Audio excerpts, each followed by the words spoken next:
അജിത് ബാബു അൻവറിനൊപ്പമുള്ള ഉള്ളത് എന്നാണ് മനസ്സിലാക്കുന്നത്.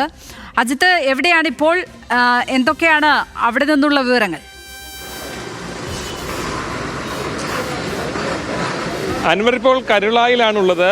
അത്തരത്തിൽ ഇവിടെ അദ്ദേഹത്തിൻ്റെ പ്രവർത്തകരെ അല്പസമയത്ത് മുമ്പ് കാണുകയായിരുന്നു. അവിടെ നിന്നിപ്പോൾ ഇവിടെ മാർക്കറ്റിലുള്ള ആളുകളോടൊക്കെ സംസാരിക്കുകയും വോട്ട് അഭ്യർത്ഥിക്കുകയും ഒക്കെ ചെയ്യുന്ന സാഹചര്യമാണ് ഇപ്പോൾ കാണാൻ കഴിയുന്നത്. അദ്ദേഹം ആളുകളോട് സംസാരിച്ചൊക്കെ കടന്നു പോവുകയാണ്. വിവിധ ബൂത്തുകളിലും ഉൾപ്പെടെ അതുപോലെ തന്നെ വോട്ടിംഗ് കേന്ദ്രങ്ങളിലുമൊക്കെ അദ്ദേഹം രാവിലെ മുതൽ സന്ദർശനം നടത്തുകയാണ്. ഏതാണെങ്കിലും വലിയ പ്രതീക്ഷയിൽ തന്നെയാണ് അൻവർ ക്യാമ്പുള്ളത്. ഇന്ന് പ്രവർത്തകരെ ഒക്കെ ആകെ കോർഡിനേറ്റ് ചെയ്തിട്ടുണ്ടെന്ന് ഉൾപ്പെടെയുള്ള കാര്യങ്ങൾ അദ്ദേഹം പറഞ്ഞിരുന്നു. വലിയ തരത്തിലുള്ള തയ്യാറെടുപ്പുകൾ നടത്തിയെന്ന് പറഞ്ഞിരുന്നു. വ്യത്യസ്തമായ പ്രചരണ രീതിയാണ് ഈ തെരഞ്ഞെടുപ്പിലാകെ അൻവർ നടത്തിയത്. നമുക്കറിയാം, കൊട്ടിക്കലാശം പോലും വേണ്ട എന്ന് വെച്ചുകൊണ്ടുള്ള ഒരു പ്രവർത്തന രീതിയായിരുന്നു. അത്തരത്തിൽ അദ്ദേഹത്തിൻ്റെ റോഡ് ഷോയിൽ ഉള്ള പങ്കാളിത്തം കണ്ടിട്ട് ഇരു മുന്നണികളും ഈ ആരിൽ നിന്നാകും അൻവർ വോട്ട് പിടിക്കുക എന്നുൾപ്പെടെയുള്ള കാര്യങ്ങൾ സംശയമാകുന്ന സാഹചര്യം ഉണ്ടായിരുന്നു. ആ സാഹചര്യത്തിൽ കൂടിയാണ് ഈ തെരഞ്ഞെടുപ്പ് അൻവർ പിടിക്കുന്ന വോട്ട് ഏതാണെങ്കിലും ഈ തെരഞ്ഞെടുപ്പിനെ നിർണ്ണയിക്കുന്ന ഘടകമാകുമെന്നുള്ള കാര്യത്തിൽ സംശയമില്ല. പക്ഷെ അൻവർ പറയുന്നത് 75,000 മുകളിൽ വോട്ട് തങ്ങൾക്ക് ലഭിക്കുമെന്നുള്ളതാണ്. അത്തരത്തിൽ വലിയ വിജയപ്രതീക്ഷയിൽ തന്നെയാണ് ഉള്ളതെന്ന് ഉൾപ്പെടെയുള്ള കാര്യങ്ങൾ പറയുന്നു.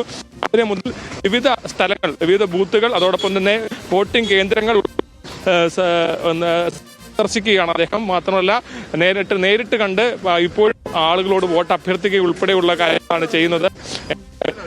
നിലമ്പൂരിനെ സംബന്ധിച്ച് കേരളത്തെ സംബന്ധിച്ച് വളരെ പ്രധാനപ്പെട്ട ഒരു തെരഞ്ഞെടുപ്പിൽ വലിയ തരത്തിലുള്ള ആവേശം കൊണ്ടുവന്നത് അൻവറാണെന്നുള്ള കാര്യത്തിൽ സംശയമൊന്നുമില്ല. രണ്ടുപേർ തമ്മിലുള്ള ഒരു പോരാട്ടത്തിന് മൂന്നാമതൊരു മുഖം കൂടി നൽകിയത് അൻവറാണ്. അൻവർ മത്സര രംഗത്ത് വന്ന ആദ്യഘട്ടത്തിൽ ഇരു മുന്നണികളും കാര്യമായി പരിഗണന നൽകിയില്ലെങ്കിലും അൻവർ ഫാക്ടർ അത് എത്രത്തോളം വലുതാണ് എന്നുള്ളത് അൻവറിൻ്റെ പ്രവർത്തനങ്ങളിലൂടെ, അത് നിലപാടുകളിലൂടെയൊക്കെ അൻവർ കാണിച്ചു കൊടുക്കാനാണ് ശ്രമിച്ചത്. മാത്രമല്ല, എല്ലാ മുക്കിലും മൂലയിലും അദ്ദേഹത്തിനൊപ്പം തൊട്ട് രാവിലെ നമ്മൾ സഞ്ചരിക്കുകയാണ്. പക്ഷേ അവിടെയെല്ലാം ഒരു പ്രധാനപ്പെട്ട കാര്യം, അവിടെ ആളുകളെ പേരെടുത്ത് വിളിക്കാനും അവിടെയൊക്കെ ബന്ധങ്ങളുണ്ട് എന്നുള്ള കാര്യം വളരെ നമ്മൾ എടുത്തു പറയേണ്ടതാണ്. കാരണം 9 വർഷം ഇവിടുത്തെ MLA എന്ന നിലയിൽ ഉള്ള ബന്ധങ്ങൾ അത് വോട്ടായി മാറുമെന്ന് തന്നെയാണ് അൻവർ ക്യാമ്പ് പ്രതീക്ഷിക്കുന്നത്. 2016-ലും 2021-ലും തനിക്ക് ലഭിച്ച വോട്ടിന്റെ ഒരു വലിയ ശതമാനം വ്യക്തിപരമായ ബന്ധങ്ങളിലൂടെ ലഭിച്ച വോട്ടുകൾ കൂടിയാണ് എന്നാണ് അൻവർ പറയുന്നത്. ലക്ഷ്മി, അതൊരു പ്രധാനപ്പെട്ട കാര്യമുള്ളത്. ഒരു കാര്യം കൂടി സൂചിപ്പിച്ച് അവസാനിപ്പിക്കാം.